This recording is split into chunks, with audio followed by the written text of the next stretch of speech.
One of the things that Genshin Impact does that I'll never really understand is release characters that only fill certain niches. For the people that use those niches, they're good, but generally these characters are never going to be used by people outside of those niches.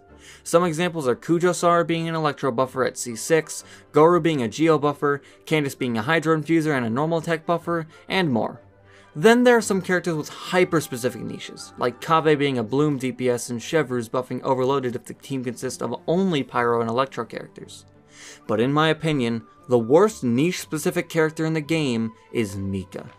Outside of his main niche, which we'll get into, he can heal using his burst, but his burst only heals if the character you're using hits an enemy with their normal attacks, which is pretty specific and can be better done by a lot of other healers, including other 4-star ones.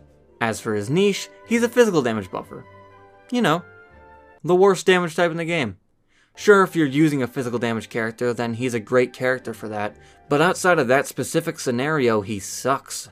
He's also not a strong character at all, so that makes me wonder how he would do on his own. Now, there are a lot of other things that I don't like about Mika, so much so that he's one of my least favorite characters in the game. But I know that some people clicking on this are probably Mika fans, so I'm going to go into this challenge objectively, and I'm gonna try not to shit on him that much. Just know, you've been warned. Here are the rules. I can only use Mika in battle. Any puzzles that require another element can be completed with another character. No fighting enemies in co-op, and all polearms are allowed. Also, no healing items in battle, I forgot to say that. This will be my final challenge that ends at Fontaine. After this challenge, Natlan Act 5 will mark the end of every challenge until the next Region's Arc Conquests come out. Also, I started this challenge as a milestone for reaching 50k. Never mind the fact that I'm almost at 60k. Thank you for helping me reach this milestone, and please enjoy my suffering as I try to beat Genshin Impact using only Mika. We start our journey by pulling Mika, which I surprisingly have the footage for. This is 5 solo challenges in a row where I've had the footage of me pulling the character. First is Amber's domain, and we quickly skipped it by climbing on a rock and gliding to the Door of Resurrection. Next is Kaya's domain, which had simple enemies and we could ice platform instead of ice bridge. The game taunts me by giving us Kaya, an actually strong cryo character, but we have to stay with Mika. Last is Lisa's domain, which we could also skip by jumping off an invisible platform. That's where Act 1 ends, and now we need to reach AR10 to start Act 2. This is usually where I go over a character's pros and cons, so let's do that with Mika. We'll start with the pros. I did kinda talk bad about his healing burst, but it's nice to have in a solo challenge. After you deploy it, it only heals when your active character uses normal attacks, and because of stuff that I'll get into later, that's good because we're mainly using physical damage for this playthrough. His first passive talent also buffs physical attacks, which is, in my opinion, the main reason somebody would use him. His utility passive shows where Mondstadt and regional specialties are on the map, which is handy for farming wolf hooks, which are his enemy drops. That's all the pros, now the cons. Everything else about his kit. His burst deals no damage. Other healing bursts, like Diona's, Jean's, Dory's, and more, while they do mainly focus on healing, they still have deployment damage and sometimes still can deal passive damage after deploying it. Why would they make Mika's burst do no damage? Now yes, Barbara is another character that deals no damage with her burst, but I have the same problem with her burst that I do with Mika's. His burst also has a recharge requirement of 70, which is pretty high for it dealing no damage. Thankfully, his elemental skill generates quite a bit of particles. Every 15 seconds. Why is his cooldown that long too? Not to mention that all of his attacks are just weak. His normal attacks don't scale very high, his elemental skill might as well not even be a damage option, and his burst... Leave the wounded to me! Should we reconsider our tactics? Also, his second passive talent is kinda just the worst version of his first passive talent. His boss is also for some reason the C-Tech Weenut. It's not a hard boss, but we'll have to travel all the way to the Sumeru Desert just to fight it. That's all the cons, and honestly with that kind of list of cons, I'm scared for this challenge. Also, this is not to say Mika is a bad character. He is 100% a character that excels in his niche, and you should pretty much use him only as a support. However, I can't do that because this is a solo challenge. I pretty much have to build him as a DPS because he's the only character I can use. All of this is to say, this challenge is going to suck. To reach AR10, I did a lot of Mondstadt exploration and adventure handbook quests. Even now I can notice Mika's lack of damage output. Pretty soon we reached AR10 and got a 10 pull on standard banner. All we got from these pulls were a Widsith, a Yanfei, and a Noelle. 3 things I can't use. There's not going to be much for us to pull from this challenge as there's only 2 4-star polearms on the standard banner. A Favonius Lance might work, but I'm mainly interested in White Tassel and Crescent Pike. White Tassel is a 3-star weapon that you can get by opening chests in Liyue, and this weapon increases your crit rate and normal attack power, and Crescent Pike is a craftable weapon that gives you physical damage bonus. We do a bit more grinding and reach AR11, and then we start Act 2. We meet Venti, who takes us to Windrise to fight an Eye of the Storm. We can't really hit it when it flies up because I want to save my elemental skill for when I can stun it. It was a little slow, but pretty easy. We steal the Holy Lyre and then meet a much cooler Mondstadt character. He takes us to the Fatui hideout, and at the end of that domain we fight a Fatui agent. I think Mika might have been influenced by Dia constantly missing her normal attacks, so he tried it out for himself here. Hopefully that doesn't happen more in future fights. Next is the Ruin Guard, and you can probably imagine how this went. We can only deal elemental damage every 15 seconds, so we just have to slowly take him down with our normal attacks. I was surprisingly able to stun him with my elemental skill, but it's not like it made this fight any faster. This fight took nearly 4 minutes, and for being this early in the game, that's terrifying. Next is the Domain, and this finally gives us a moment to breathe. Nothing was that difficult, and we could easily take down the Abyss Mage's shield using the water in the room. They are communicating. Huh?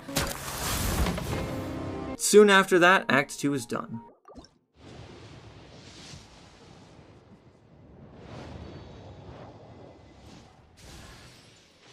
The much better short male character with a kind of weird haircut. Now we need to reach AR 18 to start Act 3.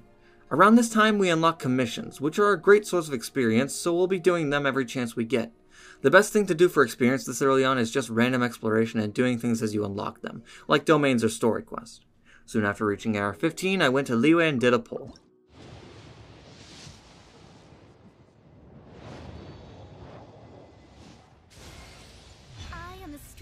Why would you do this to me? The great astrologist Mona. Why would you do this to me? Am I gonna start a collection of characters I don't like? For reaching AR 15, we can ascend Mika, but I also ascended all my other characters to get a free poll from them. What did I get from these polls? Favonius Lance. Favonius Lance. Favonius Lance. Give me the Favonius Lance. That is not the Favonius Lance. It couldn't even have been a polearm. There's no sacrificial polearm. The weapon I'm using right now is Dragon's Bane, but I intend to switch it out as soon as I get the White Tassel. As for artifacts, we have 2-piece Martial Artist and 2-piece Berserker.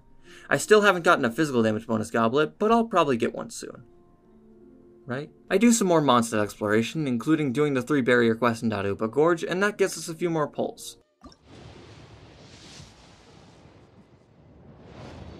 Favonius Lance. Yes, Favonius Lance first try. Okay, wishing is now, useless on this account. Well, this pretty much makes wishing obsolete.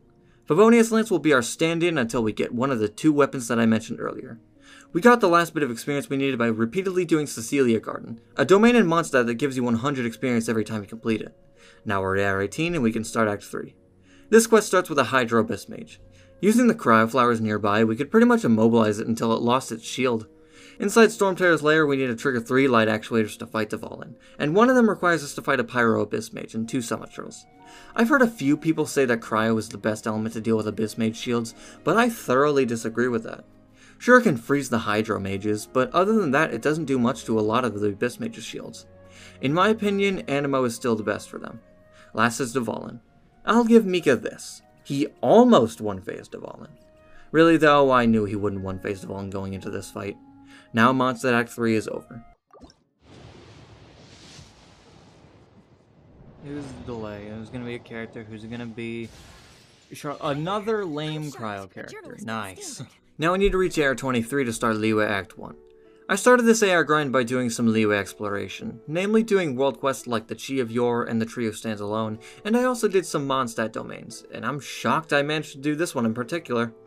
While doing the Trio Stands Alone, I finally got White Tassel. In case you need a refresher, White Tassel gives crit rate and increases your normal attack power, which is great because we're mainly using our normal attacks for this challenge.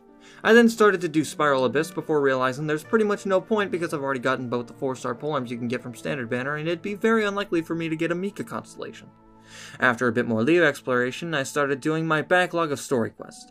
I did Kaya's story quest, Amber's story quest, Lisa's story quest, and Diluc's story quest. Right after we completed Diluc's story quest, we reached AR 23. Thank you, King. And now we can start Act 3. Rex Lapis dies, and Child tells us to inform the Adepti of his passing. First is Mooncarver, and normally his energy recharge buff is useful in this fight, but our burst deals no damage, so we're pretty much on our own against 20 Millilith soldiers. Thankfully, it only took around a minute and a half, but it probably would have been a lot faster if our burst dealt damage. For Mountain Shaper, we have to find this guy's brother in the amber, and fitting with how my luck has been throughout this challenge so far, I found him on the last possible piece of amber.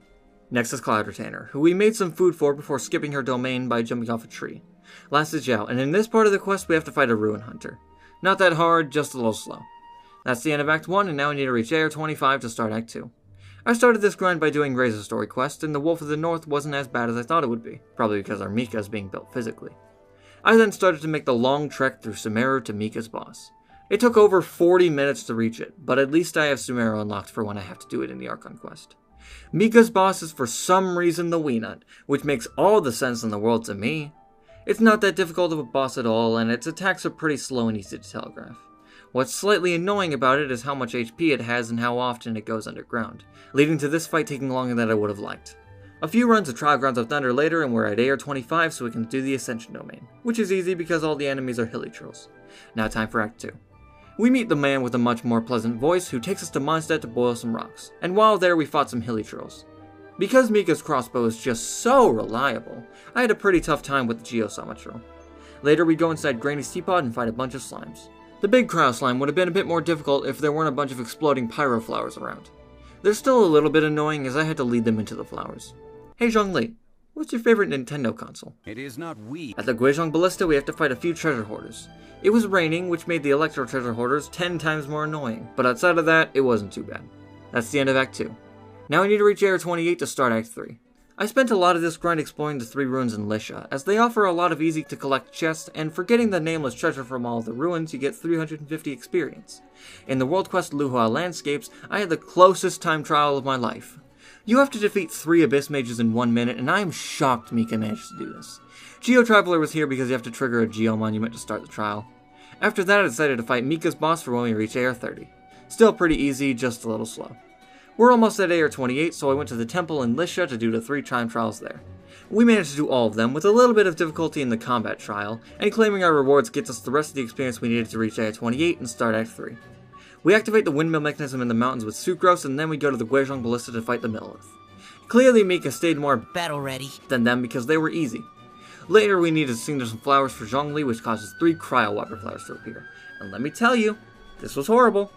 Mika struggled to launch any of them before they got into the ground, so I couldn't drown them in time before they started to charge for their projectiles.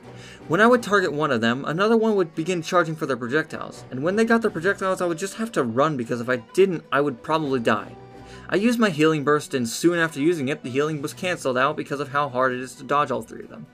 I didn't die, somehow, but I was pretty close to. Next is Childe. Mika is pretty easily able to pressure Childe into the first and second phases with his normal attacks, and the third phase is just never really that hard.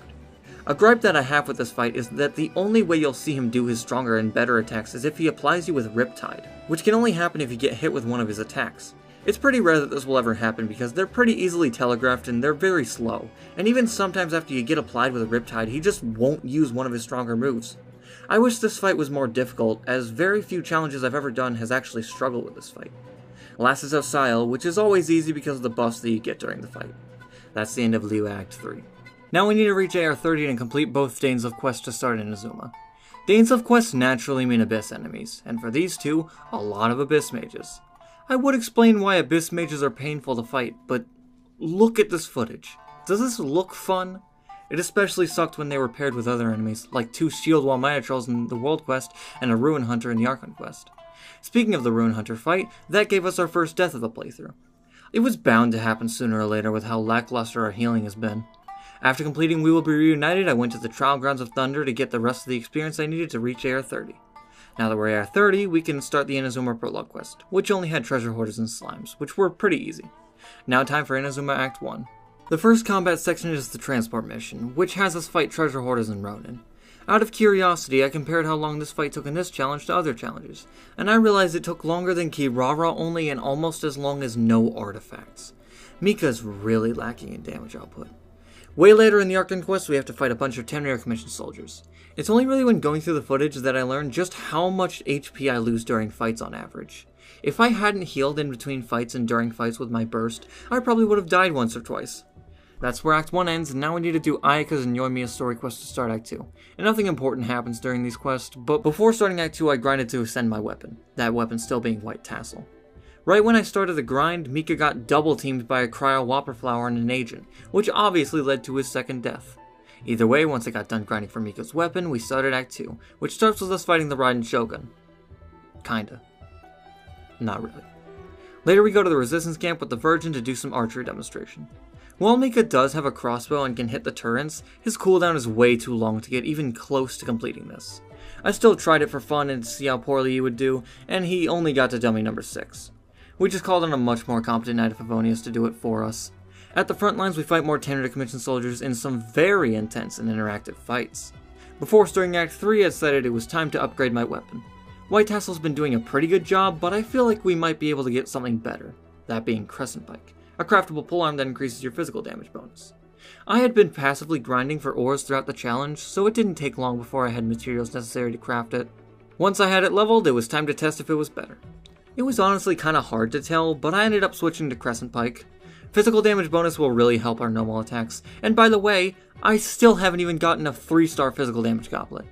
Act 3 starts with us fighting some run-in around Watatsumi Island. I can already tell in these fights that our power is indeed increased now that we've gotten Crescent Pike. Later we need to trigger 3 Electro Monuments to fight a Thunderhelm Lava Troll, and if you couldn't tell throughout the video, Mika is indeed not Electro, so we use Lisa to trigger them. This was an easy fight, as he didn't even hit us once. Mika executes the Virgin, and now we need to do the Delusion Factory. In this domain, with enemies like the Animo Boxer, Electro Hammer Guy, and the Electro Chisin Mage, I did not expect the Pyro Gun Guy to be the one to almost take us down. The domain isn't really that bad outside of that.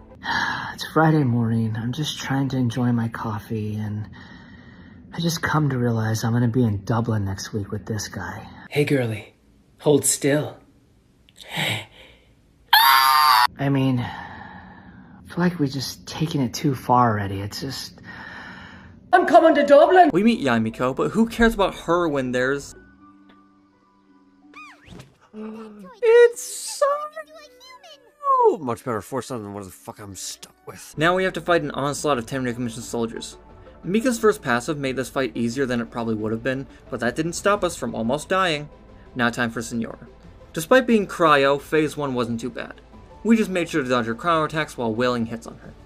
Phase 2 was a little more difficult, but that was expected because I went into phase 2 with only around 2000 HP. Overall, not as bad as I thought she would be, but not easy by any means. Next is the second Raiden fight, and because of how easy this fight is, I just try and see what my highest damage number is with all my buffs. The last time I did a cryo solo challenge was with Fremine, and he managed to deal 13k in this fight. What about Mika? I don't know what I was expecting. That's where Inazuma Act 3 ends. Now we need to reach AR-35 and do the Danes of Chasm quest to start Sumeru, but I lost all the footage I had for the Danes of Quest and the AR-35 grind, so I'll just recreate the Danes of Chasm quest footage. This was probably the worst Danes of Quest so far because of how many Abyss enemies were here. If you remember how these fights went in the previous Danes of Quest, you probably know how they went here. I had to fight 10 Abyss enemies, and they were all slow and boring. Now I can start Sumeru Act 1, but I also lost most of my Sumeru Act 1 footage, so I'll recreate that as well. The Hydrofungi at the Withering Zone were not too bad as we could freeze them all with our crossbow, and the Hilichurls in the Dream Domain also weren't that bad. We get our Akasha Terminal and then go to Port Ormos and meet Alhaitham. He has us buy some knowledge capsules from Dori, which we test on some fungi. Later we fight some Eremites at the dock, which were also pretty easy. Now I need to do Act 2, but this quest is all dialogue outside of one easy and simple Eremite fight, but at least the footage is back. Yippee! Act 3 starts with us meeting the Doctor before going into the forest to fight some more Eremites.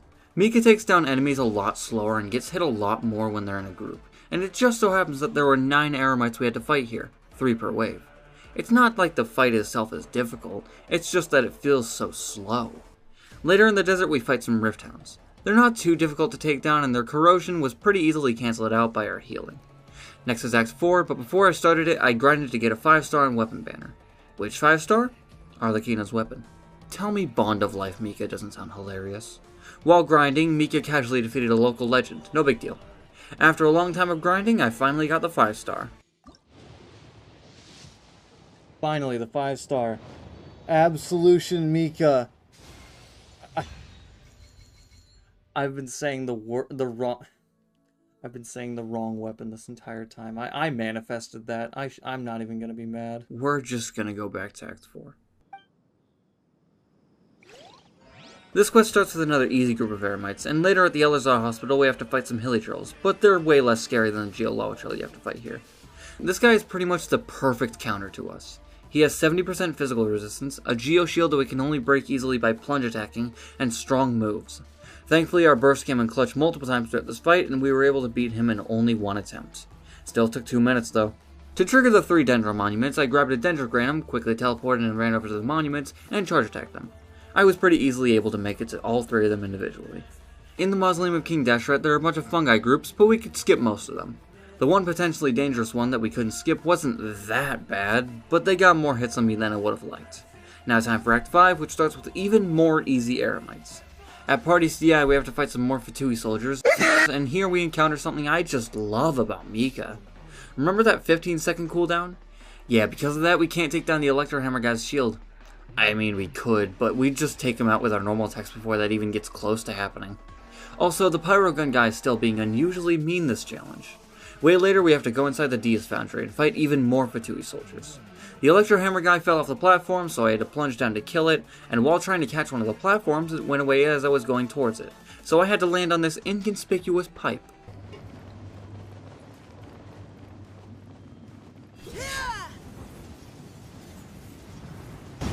So much went wrong within the span of 15 seconds.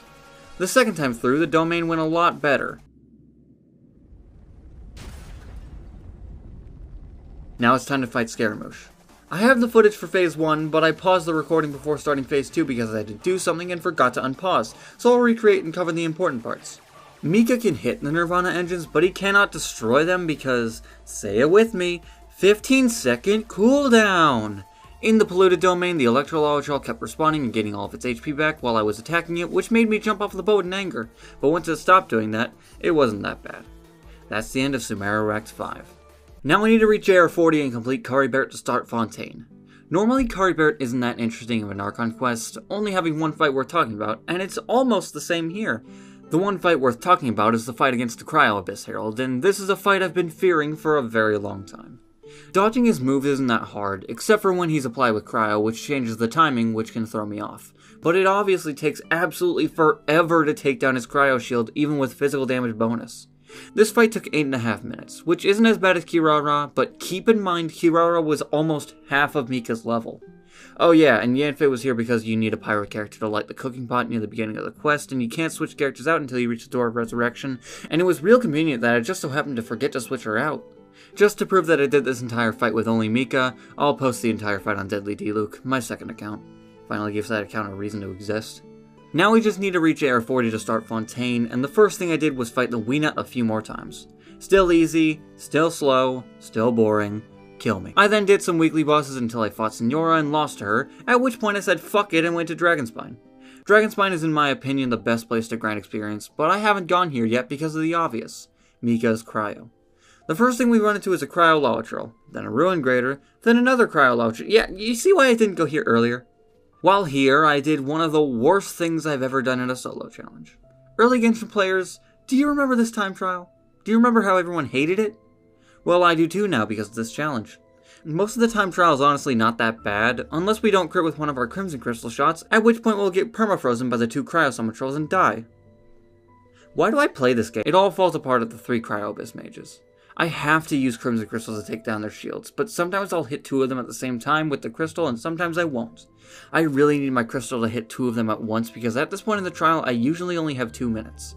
It took me 12 attempts across 40 to 50 minutes to finally beat this time trial. That is up there with Ningguang doing the archery demonstration with one of the worst things I've ever had to do in a solo challenge. A lot more Dragonspine exploration and some Trial Guns of Thunder gets us to AR40, and it gets us another 5-star.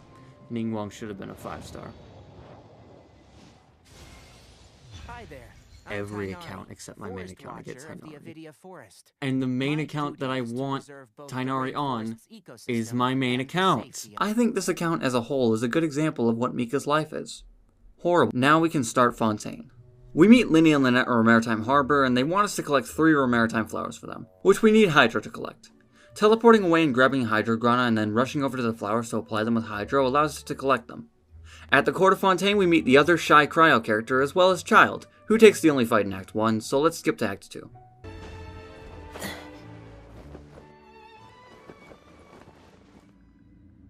Mika's immune to full damage! We investigate with Navia for a while, which leads us to this underwater domain filled with Clockwork Mecha.